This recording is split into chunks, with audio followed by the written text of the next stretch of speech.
Jumpa lagi dengan saya, Mr. Sorchan di dalam channel pengembangan kepribadian atau mentoring self-improvement.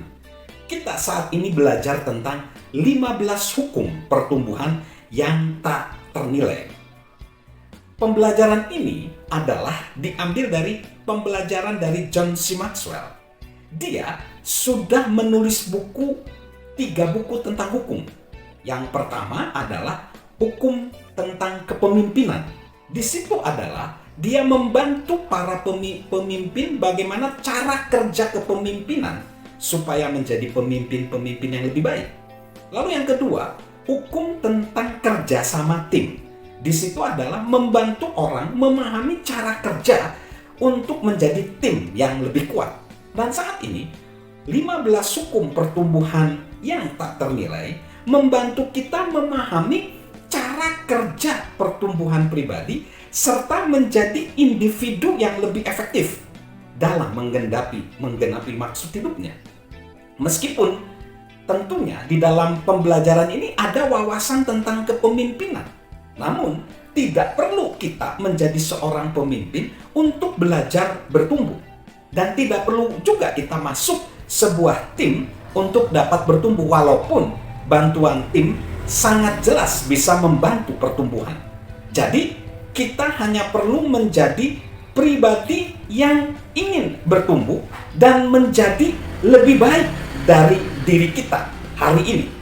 Apa yang ingin disampaikan tentang pertumbuhan adalah bahwa pribadi kita unik. Dan untuk menemukan maksud hidup, kita perlu bertumbuh dalam kesadaran pribadi. Untuk menjadi manusia yang lebih baik, kita perlu bertumbuh dalam karakter. Untuk mengalami peningkatan dalam karir, kita perlu mengembangkan keahlian kita. Untuk menjadi pasangan atau orang tua yang lebih baik, kita perlu bertumbuh dalam hubungan. Untuk meraih sasaran keuangan kita perlu bertumbuh di dalam pengetahuan tentang cara kerja uang. Untuk memperkaya jiwa kita perlu bertumbuh secara rohani. Spesifikasi pertumbuhan ternyata berbeda dari satu orang ke orang lain. Namun prinsipnya tetap sama untuk semua orang.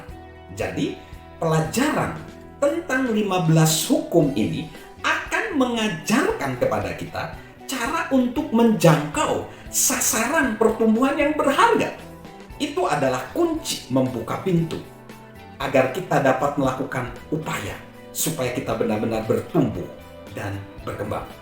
Cara mempelajarinya adalah coba kita membuat jurnal pertumbuhan kita. Kita lakukan latihan, lakukan penerapan di setiap pelajaran. Di 15 hukum tadi ada latihan dan penerapannya. Tapi ingat, kita tidak dapat mengubah kehidupan kita kecuali kita mengubah sesuatu yang kita lakukan setiap hari. Dengan mempelajari 15 hukum ini, kemudian kita menerapkannya, kita sudah berada di jalur yang tepat untuk meraih potensi kita. Jika kita terus belajar dan bertumbuh setiap hari selama jangka waktu beberapa tahun ke depan, kita pasti akan tercengang melihat seberapa jauhnya perubahan itu membawa kita. Salam untuk bertumbuh secara pribadi. Salam sukses luar biasa dari saya, Mr. Sorchan. Halo guys, sahabat Mr. Sorchan. Yuk, subscribe channel Mr. Sorchan, beri komentar, dan share agar orang lain bisa menjadi lebih baik. Salam sukses luar biasa, salam sehat selalu dari saya, Mr. Sorchan.